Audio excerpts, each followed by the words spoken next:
بسم الله الرحمن الرحيم.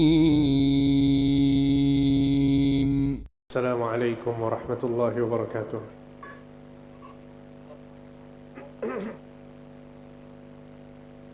إن الحمد لله نحمده ونستعينه ونستغفره ونعوذ بالله من شرور أنفسنا ومن سيئات أعمالنا. من يهده الله فلا مضل له ومن يضلل فلا هادي له.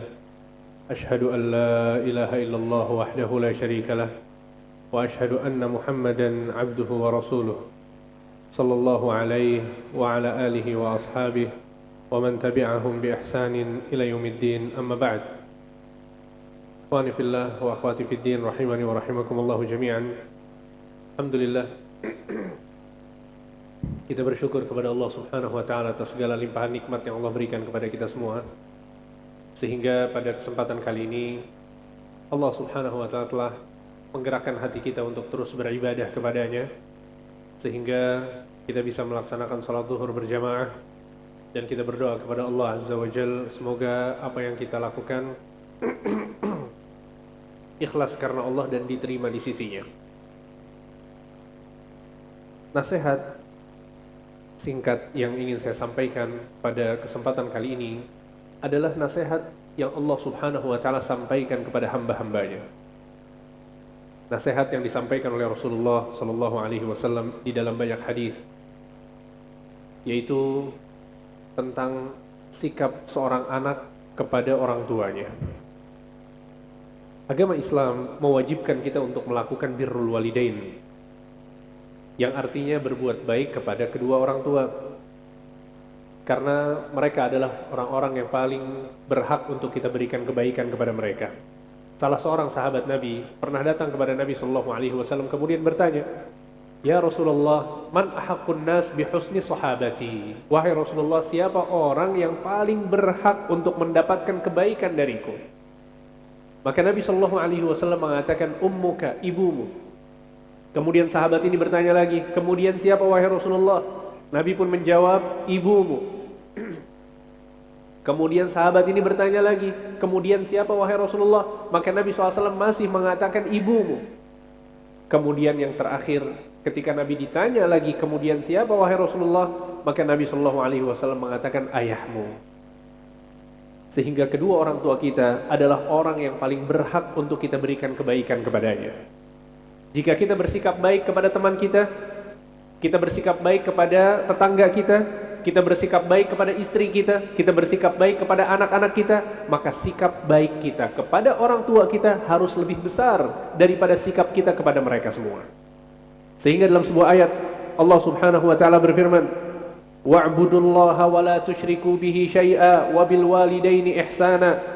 Dalam surat An-Nisa ayat 36, Allah Subhanahu wa Ta'ala berfirman yang artinya, "Beribadahlah kalian hanya kepada Allah dan jangan kalian berbuat kesyirikan, dan berbaktilah kepada kedua orang tua kalian." Allahu Akbar. Lihat, kata para ulama, ayat ini menunjukkan betapa agungnya perintah birrul walidain, karena Allah Subhanahu wa Ta'ala menyebutkan perintah birrul walidain setelah perintah terbesar dalam kehidupan kita, yaitu menyembah Allah dan tidak berbuat kesyirikan kepadanya.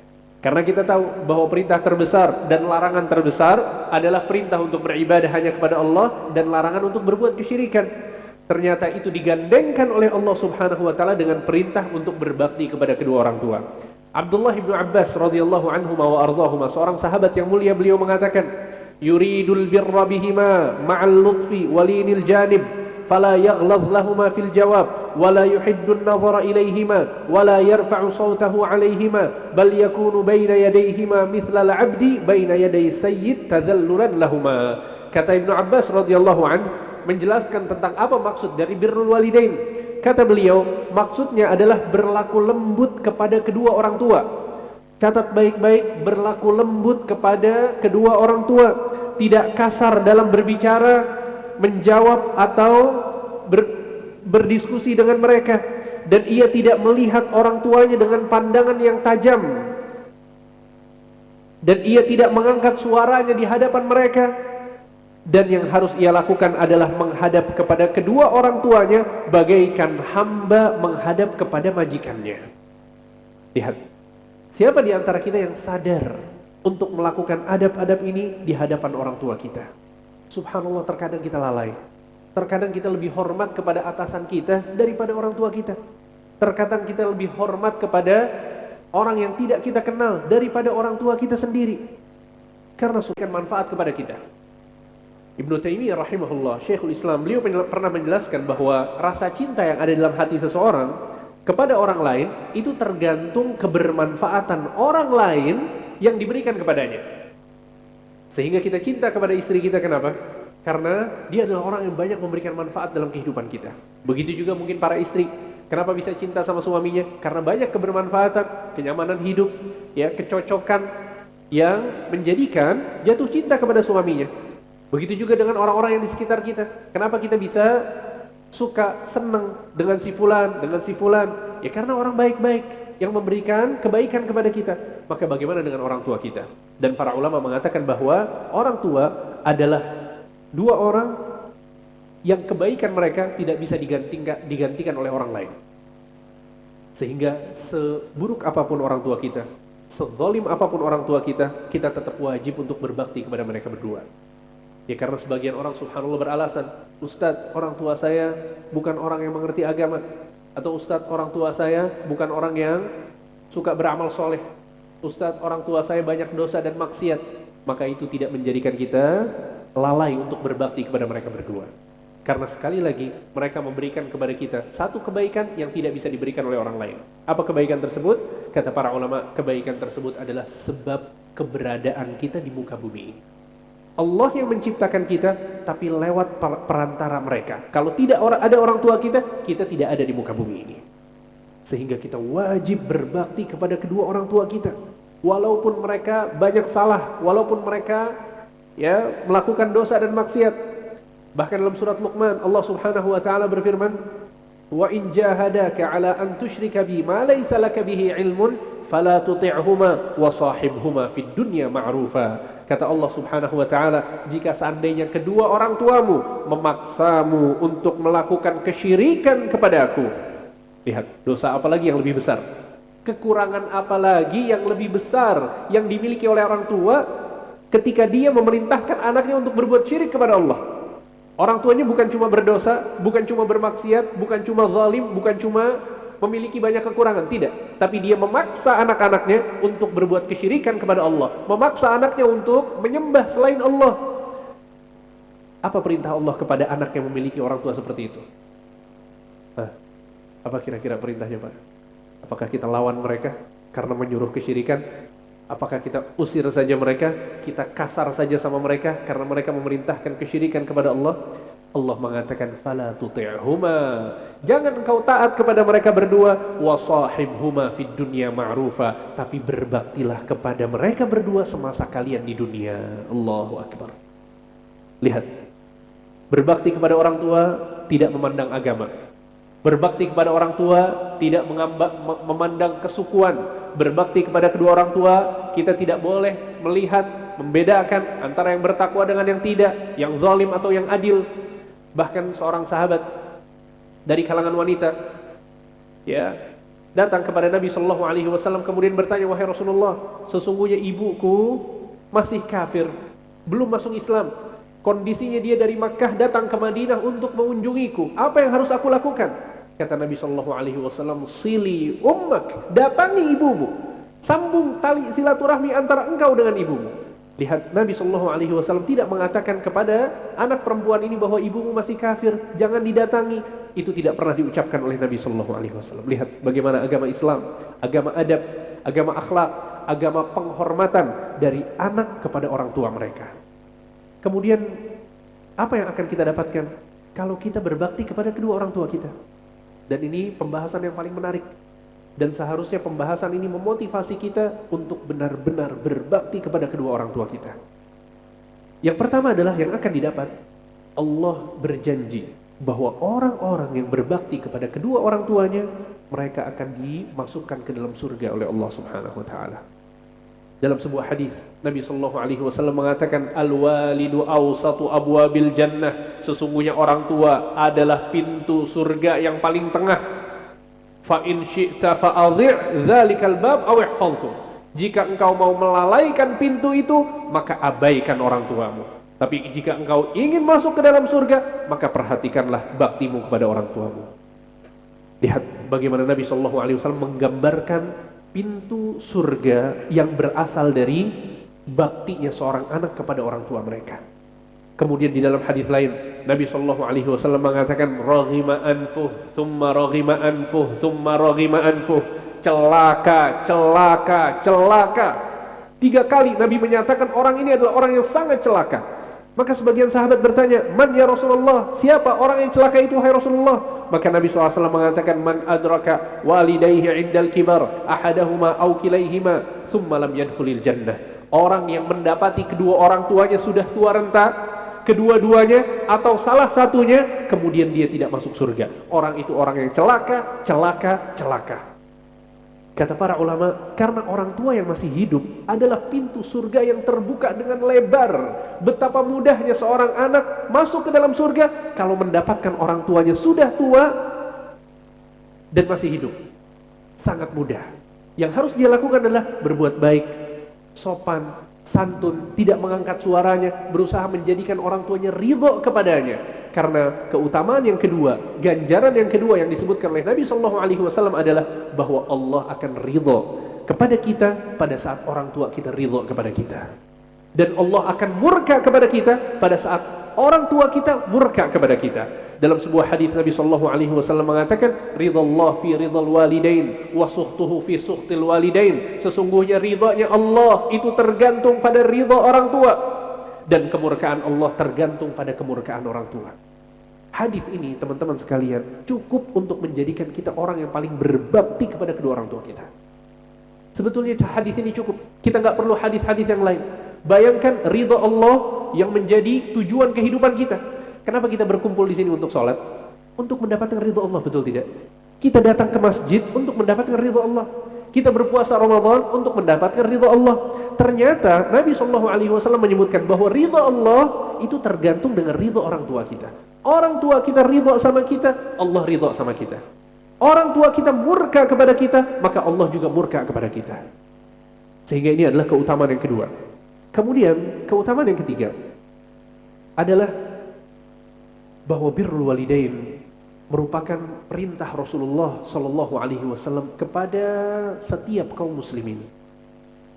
Sehingga seseorang yang ingin berjuang mendapatkan surga, ridha Allah, mendapatkan kebaikan-kebaikan dari Allah, mendapatkan ganjaran yang besar, dia bisa melakukannya dengan berbakti kepada kedua orang tuanya. Perhatikan hadis ini baik-baik. Seorang sahabat datang kepada Nabi SAW, kemudian minta izin kepada Nabi untuk ikut serta dalam berjihad bersamanya. Dan teman-teman sekalian, kita tahu ya bahwa puncak dari keislaman seseorang adalah berjihad. Dalam sebuah hadis Nabi SAW mengatakan, wazirwatu sanamihi al-jihadu fi sabilillah. Sesungguhnya puncak dari keislaman seseorang adalah berjihad. Kenapa berjihad? Karena orang yang berjihad berarti dia akan mengeluarkan seluruh hartanya, dia akan mengeluarkan seluruh tenaganya, dan dia berkorban dengan jiwanya. Pada saat dia berperang, sangat mungkin dia mati di medan peperangan.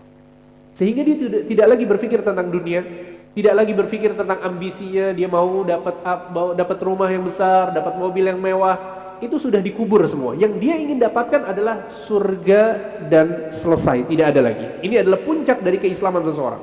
Bahwa pada saat dia berjihad di jalan Allah, berperang melawan musuh-musuh Allah. Nah, orang ini subhanallah punya niat baik, dia mau ikut berjihad bersama Nabi SAW. Lihat apa respon Nabi SAW. Ternyata Nabi SAW mengatakan, ahayyun walidak, apakah kedua orang tuamu masih hidup? Subhanallah, pertanyaannya adalah minta ikut jihad. Kenapa nggak ditanyakan persiapannya? Kenapa nggak ditanyakan senjata punya atau enggak? Kenapa nggak ditanyakan punya kuda atau tidak untuk berperang? Tapi yang ditanya oleh Nabi SAW adalah ahayyun walidak, apakah kedua orang tuamu masih hidup? Ini menunjukkan bahwa orang tua yang masih hidup ini sangat mahal harganya. Tidak bisa dibeli dengan harta. Ketika kita mendapatkan orang tua kita masih hidup, maka ini adalah pintu surga yang sangat besar, Sehingga Nabi Shallallahu Alaihi Wasallam bertanya kepada sahabat ini, ahayyun walidak, apakah kedua orang tua masih hidup? Maka orang ini mengatakan, iya wahai Rasulullah, orang tuaku masih hidup. Maka Nabi Shallallahu Alaihi Wasallam mengatakan, fafihima fajahid, kalau begitu berjihadlah dalam berbakti kepada kedua orang tuamu. Allahu Akbar. Apa maksud berjihad? Sekali lagi, tadi kita bahas, berjihad berarti mengerahkan seluruh apa yang kita miliki untuk berkorban. Berjihad berarti nyawa kita, harta kita, waktu kita, tenaga kita, kita khususkan untuk Allah Subhanahu wa taala. Ini yang Nabi Shallallahu Alaihi Wasallam perintahkan orang tersebut. Engkau mau mendapatkan surga, mau berjihad, berjihadlah dengan berbakti kepada kedua orang tua. Allahu Akbar. Ini perintah Rasul SAW kepada sahabat yang bertanya, dan perintah Rasul kepada kita semua. Apa yang bisa kita lakukan? Memberikan kebaikan kepada kedua orang tua kita, kita lakukan, teman-teman sekalian. Jangan pernah ragu untuk memberikan sebagian harta kita kepada orang tua kita. Jangan pernah hitung-hitungan kepada orang tua. Jangan pernah ragu untuk menyisihkan waktu kita untuk orang tua kita. Jangan pernah ragu untuk memberikan apapun yang kita miliki untuk orang tua kita. Kita berikan sopan santun kita. Kita berikan waktu kita khususkan setiap hari kita bertemu dengan orang tua kita. Kalau kemudian qadarallah wa ma syaa fa'al, takdir dari Allah bahwa kita berjauhan dari orang tua kita, maka telepon. Ya, hubungi orang tua kita setiap hari. Kalau tidak memungkinkan setiap hari, 2 hari sekali, 3 hari sekali, intinya adalah berbakti kepada kedua orang tua adalah menjadikan orang tua ridho kepada kita, senang kepada kita dengan berbagai macam cara yang bisa kita lakukan. Kemudian dalam hadis lain, Abdullah bin Amr bin Al-As mengatakan, aqbala rajulun ila Nabi sallallahu alaihi wasallam faqala ubayyuka 'ala al-hijrati wal jihad abtaghil ajra min Allah. Seseorang datang kepada Nabi SAW kemudian mengatakan, wahai Rasulullah, sesungguhnya aku berjanji membaiatmu untuk senantiasa berhijrah bersamamu dan juga berjihad bersamamu, dan aku ingin mendapatkan pahala dari Allah dalam perjuangan yang aku lakukan. Maka Nabi Shallallahu Alaihi Wasallam mengatakan kepadanya, fahal min walidayka ahadun hayy, apakah salah seorang dari kedua orang tuamu masih hidup? Lihat, yang ditanya orang tua lagi. Ini menunjukkan betapa pentingnya berbakti kepada kedua orang tua. Kemudian orang ini mengatakan, na'am kilahuma, iya wahai Rasulullah, dua-duanya masih hidup. Maka Nabi mengatakan, fatabtaghil ajra min Allah, kemudian engkau jujur bahwa engkau ingin mencari pahala dari Allah. Orang itu mengatakan, iya wahai Rasulullah. Maka dia pun Nabi SAW mengatakan kepadanya, farji' ila walidaik fa ahsin suhbatahuma, sekarang juga pulang ke rumah dan perbaiki hubunganmu dengan orang tua. La ilaha illallah. Suruh pulang ke rumah sama Nabi SAW. Orang ini mau jihad, mau berhijrah, mau berjuang untuk Islam, sama Nabi SAW diperintahkan pulang ke rumah. Ya, lihat bagaimana Nabi SAW mengarahkan umatnya agar berbakti kepada kedua orang tua mereka.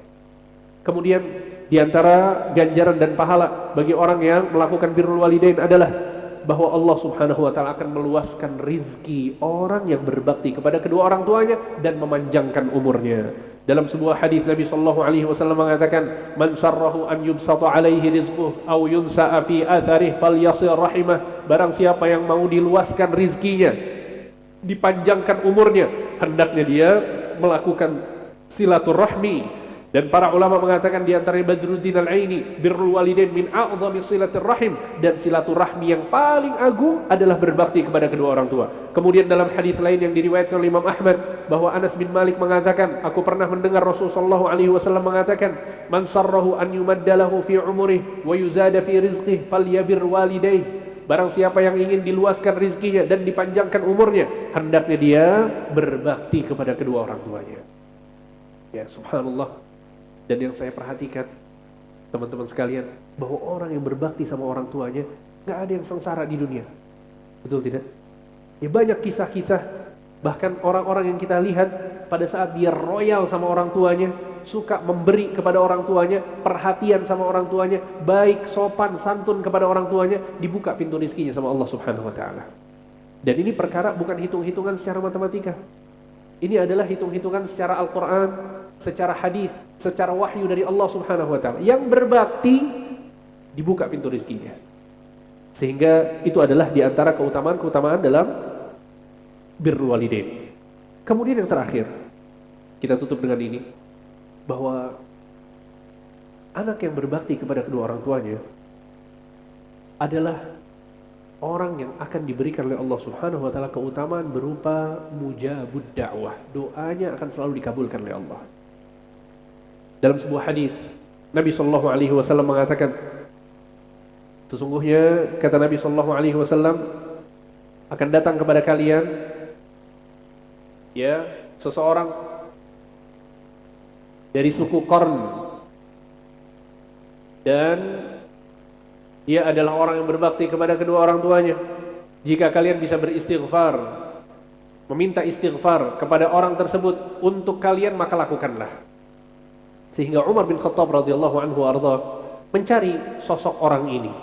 Orang ini bernama Uwais Al-Qarni, Uwais bin Amir Al-Qarni. Maka Umar bin Khattab pada saat beliau menjadi khalifah, setiap kali ada rombongan dari Yaman yang datang ke Madinah, Umar mencari, ya, apakah di antara kalian ada Uwais bin Amir? Kalau tidak ada, nunggu lagi rombongan yang datang. Pada saat ada rombongan dari Yaman, Umar datang, ya, siapa di antara kalian yang bernama Uwais bin Amir? Sampai kemudian Umar bin Khattab mendapatkan sosok orang tersebut. Ya, sehingga dalam sebuah riwayat disebutkan ya, bahwa orang-orang yang ada di rombongan tersebut, mereka pun tidak mengenal Uwais. Sampai-sampai salah seorang dari mereka mengatakan, kita ada di paling belakang rombongan kita, dia suka memberikan minum unta-unta kita. Kalau nggak salah namanya Uwais. Kalau nggak salah namanya Uwais. Maka akhirnya ditanya oleh Umar, apakah engkau Uwais? Iya, aku adalah Uwais. Uwais bin Amir, apakah engkau adalah Uwais anaknya Amir? Iya, betul, kata Uwais. Min Qarn, apakah engkau dari suku Qarn? Kemudian Uwais mengatakan, iya, betul. Kemudian Umar mengatakan, fakana bika baros fabara'ta minhu illa mawdi'a dirham. Apakah benar bahwa engkau memiliki penyakit kulit kemudian disembuhkan oleh Allah Subhanahu wa taala kecuali hanya sebesar koin dirham saja? Maka Uwais mengatakan, iya, benar. Para ulama menyebutkan bahwa Uwais memiliki ya penyakit kulit, kemudian dia berdoa kepada Allah agar disembuhkan kecuali sebesar kepingan dirham. Kenapa? Supaya dia bersyukur kepada Allah Subhanahu wa taala dengan nikmat sehatnya ketika dia melihat kulit yang belum disembuhkan oleh Allah. Maka Uwais mengatakan, iya, benar. Kemudian Umar juga bertanya kepadanya, alaka walidah, apakah engkau punya ibu? Maka Uwais mengatakan, benar, aku punya ibu. Maka Umar bin Khattab radhiyallahu anhu arda menangis. Kemudian mengatakan, istaghfirli ya Uwais. Wahai Uwais, beristighfarlah kepada Allah untukku. Mohonkan ampunan kepada Allah untuk dosa-dosaku. Kata Uwais, kenapa? Kemudian Umar mengatakan, sesungguhnya aku pernah mendengar Rasulullah sallallahu alaihi wasallam mengatakan, ya'ti alaikum Uwais bin Amir ma'a amdad ahli Yaman. Kata Nabi sallallahu alaihi wasallam kepada sahabat-sahabatnya, sesungguhnya akan datang kepada kalian ke kota Madinah seseorang yang bernama Uwais bin Amir bersama rombongan orang-orang dari Yaman. Min Murad thumma min Qarn. Dia dari keluarga Murad dan dari kabilah Qarn. Kana bihi baras fabara'a minhu illa mawdi'a dirham. Kata Nabi, sesungguhnya dia pernah punya penyakit kulit, kemudian disembuhkan oleh Allah kecuali sebesar kepingan dirham. Lahu walidah huwa biha bar. Kata Nabi sallallahu alaihi wasallam, dan dia memiliki ibu yang dia sangat berbakti kepadanya. Subhanallah. Maka kemudian Nabi mengatakan, lau aqsama 'ala Allah la abarrah. Sesungguhnya jika dia berdoa kepada Allah, pasti doanya akan dikabulkan. Kata Nabi kemudian, ifa ini istata'ta an yastaghfira laka faf'al. Kalau kalian bisa minta istighfar dari Uwais, maka lakukanlah. Ini yang mendorong Umar bin Khattab untuk mencari sosok Uwais Al-Qarni agar dosa-dosanya diampuni oleh Allah Subhanahu wa taala berkat doa dari Uwais Al-Qarni. Ya, maka Umar meminta kepadanya untuk beristighfar untuk Umar. Ya, maka Uwais pun berdoa, mengangkat kedua tangannya, kemudian mengatakan, Allahumma ighfir li Umar, Allahumma ighfir li Umar, Allahumma ighfir li Umar. Ya Allah, ampuni dosa-dosa Umar. Ya Allah, ampuni dosa-dosa Umar. Ya Allah, ampuni dosa-dosa Umar. Kemudian Umar pun bertanya kepada Uwais, kemana engkau akan pergi setelah ini? Kata Uwais, aku akan pergi bersama ibumu ke negeri Irak, ke negeri Kufah. Maka Umar mengatakan, Ala aktubu laka ila amiliha, aku akan menuliskan surat kepada gubernur Kufah, gubernur Irak, supaya memuliakanmu dan memudahkan urusan-urusanmu. Maka Uwais pun mengatakan, aku fi ghabra'in nas ahabbu ilai, sesungguhnya aku di tengah manusia yang tidak mengenalku itu lebih aku sukai daripada aku dikenal oleh orang-orang. Sehingga itu adalah riwayat satu-satunya yang menceritakan tentang sosok keberadaan Uwais Al-Qarni. Setelah itu tidak diketahui lagi kemana pergi Uwais, di mana wafat Uwais, tidak ada lagi yang mengetahuinya. Para ulama menyebutkan bahwa Uwais Al-Qarni adalah seorang yang hidup di zaman Rasulullah SAW, dan dia beriman kepada Rasulullah SAW. Orang-orang yang bersamanya dari Yaman, mereka mendatangi Nabi SAW ke Madinah untuk bertemu dengan Nabi SAW. Tapi subhanallah, Uwais nggak bisa ketemu Nabi. Tahu kenapa, Pak? Ibunya membutuhkan dia di rumah, sehingga dia tidak bisa bersafar.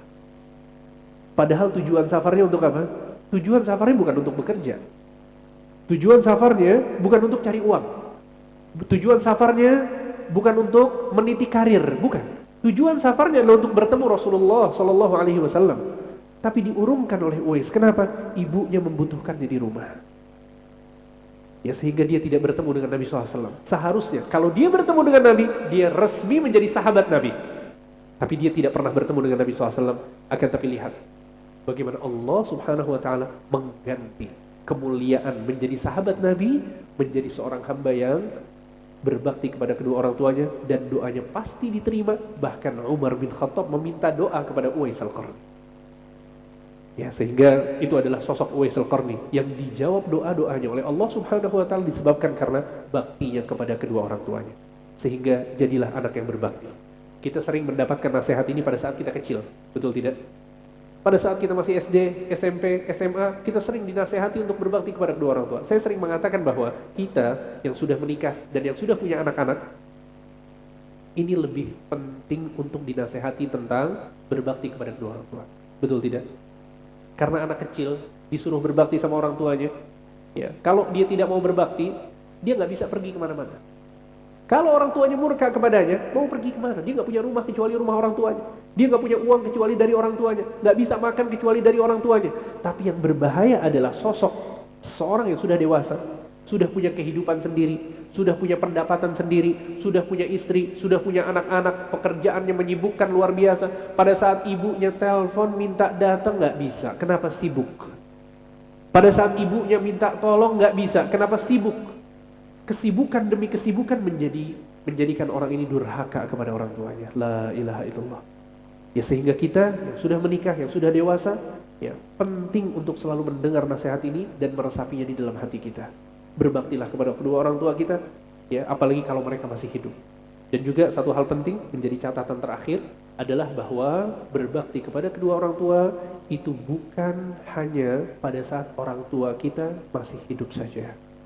Yang terpenting adalah kalau kita masih hidup, berarti kita masih bisa berbakti kepada kedua orang tua.